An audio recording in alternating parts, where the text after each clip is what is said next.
আসসালামু আলাইকুম এভরিওয়ান। তো কি অবস্থা, কেমন আছো তোমরা? আশা করি আল্লাহর রহমতে অনেকটাই ভালো আছো। আল্লাহর রহমতে আর তোমাদের ভালোবাসায় আমি অনেকটাই ভালো আছি। তো আর বেশি দেরি না কইরা চলো শুরু কইরা দেই আমি কেন অবহেলিত গল্পের লাস্ট পার্ট। আমি গাড়িতে করে চলে যাচ্ছি। আব্বু আর আম্মু তাকিয়ে তাকিয়ে দেখছে। তারা হয়তো ভাবতে পারছে না যে আমি আজকে অনেকটাই উন্নতি করে ফেলছি। প্রায় 20 মিনিট পর অফিসে এসে পৌঁছালাম। হালকা নাস্তা করলাম, নিজের কেবিনে বসে আছি। ঠিক সে সময় পিছন থেকে একটা চীনা কণ্ঠ আমার কানে বেসে আসলো, বলতে লাগলো, আসতে পারি স্যার? আমি বললাম, জি আসতে পারেন। তখন পিছন ফিরে আমি তাকিয়ে যা দেখলাম তা দেখে যেন আমি অনেকটাই অবাক হলাম, কারণ আমার সামনে যে দাঁড়িয়ে আছে সে আর কেউ না, আমার ভাইয়া আর আমার আব্বু। আমাকে চেয়ারম্যানের চেহারা দেখে আব্বু বলতে লাগলো, সামি তুমি এখানে? আমি বললাম, কি আব্বু? এখন দেখি খুব আদর করে নাম ধরে ডাকো, আমি তো তোমার কাছে একজন দর্শক। তখন আব্বু বলতে লাগলো, ছেলে কখনো বাবার কাছে দর্শক হতে পারে না। আমি উত্তরে বলতে লাগলাম, বাবা অনেক ভালোই মিথ্যা কথা বলতে পারো। কিন্তু ওই দিন যখন আমি কান্না করতে করতে বলতে লাগলাম মেঘলা সবকিছু মিথ্যা বলছে, সবকিছু বানোয়াট, কিন্তু তখন তোমরা আমার কোনো কথা শুনলে না, আমাকে যাত্রা তাই বললে। আর বড় ভাইয়া তোমার কথা কি বলবো, আমার ভাবতেও লজ্জা লাগে যে তুমি আমার ভাই, যে কিনা আমাকে ছোট থেকে বড় করছো। ঠিক তখন আমার ফোনে একটা কল আসলো। অপর পাশে তাকিয়ে দেখি রেদওয়ান কল করছে। আমি কলটা রিসিভ করলাম। রেদওয়ান ঘাবড়িয়ে ঘাবড়িয়ে বলতে লাগলো, মামা তুই এখন কই আছিস, আমাকে বাঁচা। আমি বললাম, কি হয়েছে তোর? আর কোনো কিছু শুনতে পাচ্ছি না, দুইটা গুলির শব্দ। আমি আর দেরি না করে সেখান থেকে বের হয়ে গেলাম। আব্বু আর ভাইয়া আমার পিছন পিছন আসতে লাগলো। তখন আমি তাদেরকে বলতে লাগলাম, কেউ আসবেন না প্লিজ, গাড়িতে করে যাচ্ছি। তখন আবার সাজিদের কল আসলো। সাজিদ আমাকে বলতে লাগলো, মামা আমাকে বাঁচা, আমাকে মনে হয় ওরা বাঁচতে দেবে না, রেদওয়ানের অবস্থা অনেকটাই খারাপ। আমি অনেক কষ্টে পালিয়ে আসছি, কিন্তু তারা আমার পিছু নিয়েছে। আমি বললাম, রেদওয়ান কোথায়? রেদওয়ান আর আমি পুরনো আড্ডায় গিয়েছিলাম, সেখান থেকে ফেরার পথে এসব হয়েছে। রেদওয়ান বর্তমানে পুরনো আড্ডার মধ্যে আছে। আমি বলতে লাগলাম, তোদের উপরে কে আক্রমণ করছে? তখন ও যার নাম বললো, তার নামটা শুনে যেন আমার মাথায় আকাশ ভেঙে পড়লো। রেদওয়ান বলতে লাগলো, কাশেম। আমি বললাম, কি বলিস এসব? ও তো মারা গেছে, আমি নিজ হাতে ওকে হত্যা করছি। সাজিদ বলল, তুই ভুল, ও মরে নাই। আমি বললাম, মামা তুই একটু অপেক্ষা কর, আমি অতি তাড়াতাড়ি আসছি। প্রায় 1 থেকে 2 ঘন্টা গাড়ি চালানোর পর পুরনো সে আড্ডায় এসে পৌঁছালাম। পরিবেশটা অনেকটাই শান্ত, দেখলে কেউ বুঝতে পারবে না যে এখানে অনেক কিছু হয়ে গেছে। সেখানে পা রাখতেই অতীতের সব স্মৃতি যেন খুব করে ডাকছে আমায়। আজও যেন মাইশা শৈলের গান পাচ্ছি। পাগলিটা খুব করে ভালোবাসছিল আমায়, কিন্তু আমার ভালোবাসার প্রতিদানে আমি তাকে মৃত্যু দিলাম। আমাকে ভালোবাসাটা কি তার ভুল ছিল? এসব ভাবছি। ঠিক তখন কারো গলার আওয়াজ শুনতে পেলাম। অবশেষে আসলি ডেভিল। সামনে তাকিয়ে দেখি কাশেম দাঁড়িয়ে আছে। আমি বললাম, হ্যাঁ আমি আসছি, আমি ফিরে এসেছি, ডেভিল ফিরে এসেছে। আর হ্যাঁ, আজকে আমার হাতেই তোর মৃত্যু হবে। কাশেম একটা অট্ট হাসি দিল আর বলতে লাগলো, ওকে চিনিস? আমি তাকিয়ে যেন স্তব্ধ হয়ে গেলাম। আমি কাকে দেখছি? হুবহুব মাইশার মতো দেখতে, কিন্তু মাইশা তো মারা গেছে। আমার সাথে এসব কি হচ্ছে? প্রথমে কাশেম, তারপর মাইশা। আমার মাথা যেন একদম ঘুরে যাচ্ছে। কি হচ্ছে এসব আমার সাথে? নিজে একটা দীর্ঘ শ্বাস নিয়ে বলতে লাগলাম, তুই আমাকে বোকা ভাবছিস? মাইশা সেদিন মারা গেছে, আর আমি তাকে নিজ হাতে কবর দিয়েছি, আর সে কখনো আমার মাইশা হতে পারে না।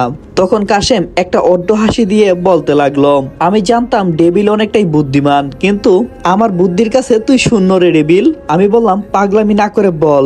কাশেম বলল, পরে নিতে পারবি তো? আমি বললাম, মানে? তখন কাশেম যা বলল। কাশেম বলল, সেদিন আমরা যখন তোকে আঘাত করি, আমার 2টা লোক গিয়ে মাইশাকে কিডন্যাপ করে এবং হুবহুব মাইশার মতো দেখতে একটা মাস্ক একটা মেয়েকে পরানো হয়, আর তাকে সেখানে হত্যা করা হয়। আর ওই মেয়েটাও গর্ভবতী ছিল, যার কারণে তুই বুঝতে পারিস নাই যে মাইশা আদৌ বেঁচে আছে, আর তোর সন্তানও এই পৃথিবীতে আছে। কিন্তু তুই দেখ, নিজের সন্তান তোকে বাপ বলে ডাকতে পারে না। আমি বললাম, তুই এসব মিথ্যা বলছিস, আমি খুব করে বুঝতে পারছি। কাশেম বলল, দেখ আমি তোকে কখনোই মিথ্যা বলবো না, আর তুই জানিস কাশেম সম্পর্কে। আর আমি বলতে লাগলাম, তুই হয়তো জানিস যে আমি কে। কাশেম বলল, তোর থেকেও আমি তোকে খুব ভালো জানি। আমি বললাম, তাহলে তো চলেই। আচ্ছা বল তোর কি লাগবে? তখন কাশেম বলতে লাগলো, তুই কি ফিরে দিতে পারবি আমার ভাইকে, যাকে তুই নিজ হাতে হত্যা করছিস? আমি বললাম, সেটা সম্ভব হলে অবশ্যই দিতাম। কাশেম বলল, যেখানে তুই পারবি না সেখানে আমি কিভাবে দেব? আমি বললাম তার মানে তুই তোর ছেলে আর তোর মেয়েকে ফিরিয়ে নিবি না? আপনারা হয়তো ভাবছেন কাশেমের ছেলে মেয়ে আমার কাছে কোথা থেকে আসলো। তাহলে চলেন ফ্ল্যাশব্যাক। আসার সময় সাজিদের সাথে কথা বলে জানতে পারলাম যে কাশেম বিয়ে করেছে। কাশেমের একটা ছেলে আর একটা মেয়ে আছে, তারা বর্তমানে তার দাদুর বাসায় আছে। আমি গাড়িটা প্রথমে সেখানে নিয়ে যাই আর সেখান থেকে দুইজনকে তুলে আনি। তারা বর্তমানে আমার গাড়িতে বসে আছে। কাশেম বলতে লাগলো আমার ছেলে মেয়ে আছে, তোকে কে বলছে? আমি বললাম শুধু বলে নাই, আমি আমার সাথে করে নিয়ে আসছি। কাশেম যেন অবাকের পর অবাক হচ্ছে, এত বড় একটা সিকিউরিটি, তাহলে সে কিভাবে আমার বাসায় ঢুকলো? আমি বলতে লাগলাম কি ভাবছিস সিকিউরিটির কথা? আরে ভাই তুই দুনিয়ার সকল সিকিউরিটি লাগিয়ে দে, কিন্তু এই ডেভিলের পক্ষে সবকিছু সম্ভব। মনে আছিল তোরা কতজন ছিলি? প্রায় 20 থেকে 25 জন। সব কয়টাকে কুকুরের মতো হত্যা করছি, তারপরও আন্দাজ করতে পারিস নাই যে ডেভিলকে। কিন্তু এবার রিয়েলাইজ করতে পারবি যে devil of the mafia king বলতেও কেউ আছে। তখন কাশেম বলল আমি ছেড়ে দেব মাইশা আর তোর সন্তানকে, তুই আমার ছেলে মেয়ের কোনো ক্ষতি করবি না। আমি বললাম কিরে তুই না আমাকে মেরে ফেলবি? কিরে সাজিদ নিয়ে আয়। আমার কথা মতো সাজিদ কাশেমের ছেলে আর মেয়েকে নিয়ে সেখানে উপস্থিত হলো। কাশেম দেখে যেন আর নিজেকে আটকে রাখে পাচ্ছে না, দাঁতে কটমট করে বলতে লাগলো ডেভিল তুই কাজটা একদম ঠিক করলি না, তুই আমার কলিজায় হাত দিয়েছস। আমি বললাম তোর কলিজায় হাত দিয়েছি আর তুই আমার হৃদপিণ্ডে আঘাত করছস। এবার তুই দেখ আমি কি করি, তোর চোখের সামনে তোর ছেলে আর মেয়েকে এখানেই হত্যা করব, তাহলে তুই বুঝতে পারবি ডেভিল কি। কাশেম তখন দৌড়ে এসে আমার পায়ের কাছে পড়ে গেল আর আমাকে বলতে লাগলো প্লিজ ছেড়ে দাও আমার মেয়ে আর ছেলেকে। আমি তখন বলতে লাগলাম বারে বারে গুগু তুমি খেয়ে যাও দান, এবার ভাগে পেয়েছি, এবার বুঝবা কত দানে কত চাল। আমি বললাম ছাড়তে পারি, কিছু শর্ত আছে। কাশেম বলল তোমার সব সত্য আমি মেনে চলবো, প্রথমত আমার স্ত্রী আর আমার সন্তানকে আমার কাছে ফিরিয়ে দাও। কাশেম বলল আচ্ছা। তখন মাইশা আমার কাছে দৌড়ে আসলো আর তার হাত ধরে ছোট্ট একটা শিশু। আচ্ছা নিজের সন্তানের বর্ণনাটা আমি দিচ্ছি, দেখতে হুবহুব আমার মতোই হয়েছে। আর হ্যাঁ শুন, দ্বিতীয় শর্ত হচ্ছে রেদওয়ানকে ফিরিয়ে দে। কাশেম বলল আচ্ছা দিচ্ছি। দেখলাম রেদওয়ানের অবস্থা প্রায় অনেকটাই বাজে করে ফেলছে। রেদওয়ানের এই অবস্থায় দেখে আমি বলতে লাগলাম কে কে অশৈলে হাত তুলছে সবাইকে আমার সামনে নিয়ে আয়। আমার হুঙ্কারে যেন দেওয়ালগুলো ফেটে যাচ্ছে, আমার হুঙ্কারে সবাই বই পেতে শুরু করলো। আমি পাগলের মতো বলতে লাগলাম আজকে একটাকেও ছাড় দিব না, সব কয়টারে আমার সামনে নিয়ে আয়। কাশেম বলল আচ্ছা, কারণ তাছাড়া কাশেমের হাতে করার কোনো কিছুই নেই। আমি মনে মনে তো হাসছি, বেচারা নিজের লোককে আজকে ওর সামনে হত্যা করব। তখন কাশেম তার লোকগুলোকে ডাকলো যারা যারা রেদওয়ানের গায়ে হাত দিছে, প্রায় 5 জন। একে একে সব কয়টারে মারতে লাগলাম, মারতে মারতে করুণ দশা। অনেকগুলো মারার পর দেখলাম রেদওয়ানের দিকে চেয়ে না, যতই মারছি ততই কম মনে হচ্ছে। রেদওয়ান বলল মামা ছেড়ে দে, মরে যাবে। আমি বললাম কি বলিস তুই এসব, মরে গেলে যাক, কিন্তু আমি ওর শেষ দেখে ছাড়বো। কত বড় স্পর্ধা হারামজাদার, আমার বন্ধুর গায়ে হাত দিয়েছে, আজকে আমি ওকে শেষ করেই দেব। বলেই পকেট থেকে রিভলভার বের করে সাজিদকে উদ্দেশ্য করে বলতে লাগলাম সাজিদ মাইশা আর আমার ছেলেকে গাড়িতে বসা। সাজিদ বলল আচ্ছা মামা। সাজিদ আমার কথা মতো তাদেরকে নিয়ে গেল আর আমি পকেট থেকে রিভলভারটা হাতে নিয়ে দুলাতে দুলাতে বলতে লাগলাম কে আগে মরতে চাস আমার হাতে। সবাই যেন কাঁপাকাঁপি শুরু করে দিয়েছে, অনেকে তো প্যান্ট ভিজিয়ে ফেলছে। আমি বললাম আমার হাতে সময় খুব কম, কে আগে মরতে চাস? যে আগে মরবি তার শাস্তিটা একটু কম হবে। দেখলাম কেউ এগোচ্ছে না, আমাকে কিছু করতে হবে। ঠাস করে একটা গুলি মারলাম, বুকটা যেন জারজা হয়ে গেছে, কাকের মতো মাটিতে লুটিয়ে পড়ছে, মনে হচ্ছে ইলেকট্রিক শক খেলো। একে একে 5টারে নিশাতে হত্যা করলাম। আমি বললাম মার তো 5 জন। কাশেম বলল হ্যাঁ। আমি বললাম এবার কাশেম তোকে মরতে হবে। কাশেম বলল প্লিজ ভাই আমাকে মাইরো না। আমি বললাম তুই বেঁচে থাকার কোনো কারণ আমি দেখছি না।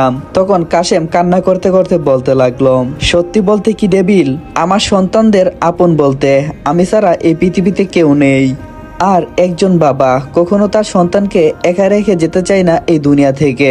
তখন আমি বলতে লাগলাম দেখ ভাই তুই যখন এসব বুঝিস তাহলে কেন আমার পিছনে লাগতে আসলি? তুই জানিস ডেভিলের পিছনে লাগা মানে মৃত্যু। কাশেম বলল আমি জানতাম তোর পিছনে লাগা মানে মৃত্যু ভাই, কিন্তু তুই কি তোর ভাই উমরের হত্যাকারীদেরকে ছেড়ে দিয়েছিস? আমি বললাম মানে? তখন কাশেম বলল হ্যাঁ উমর তোর ভাই। আমি বললাম তুই কোন উমরের কথা বলছিস? তখন সে বলতে লাগলো তুই বর্তমানে যাদের বাসায় আসিস, যার পরিচয় নিয়ে আসিস, আমি তার কথাই বলছি। ছোটবেলায় তোদের পরিবার অনেকটাই সমস্যার মধ্যে পড়ছিল, সংসার চালাতেই হিমশিম খেত, তার উপরে 3 ছেলে আর 1 মেয়ে। তখন তারা ভাবলো উমরকে দত্তক দিয়ে দেবে, যেই বাবা সেই কাজ। তারপরে উমরকে দত্তক দেওয়া হলো। তারপর কি হয়েছে তুই তো সবকিছুই জানস। আমি বললাম হ্যাঁ আমি জানি, কিন্তু তুই যে সত্যি বলছিস সেটার কি গ্যারান্টি আছে? তখন কাশেম বলতে লাগলো, দেখ এত বছরে কিন্তু আমি সময় নষ্ট তোর পিছনেই করছি। সকাল থেকে রাত পর্যন্ত আমি শুধু তোর বিষয়ে খোঁজখবর নিতাম। খোঁজখবর নেওয়ার পরে জানতে পারলাম যে উমর তোর ভাই ছিল। তখন ভাবছিলাম যে উমরকে কিডন্যাপ করব, কিন্তু পরে শুনি আমার আগে কেউ নাকি উমরকে দুনিয়া থেকে বিদায় করে দিয়েছে। যা শুনে একটু খারাপ লাগছিল, কিন্তু কোনো কিছু করার ছিল না। কপাল খারাপ বলে তোকে খুঁজতে লাগলাম, কিন্তু দেখলাম তুই কলেজে। তোকে সেখানে দেখে বুঝতে পারলাম না, আশার কিরণ এখনো আছে।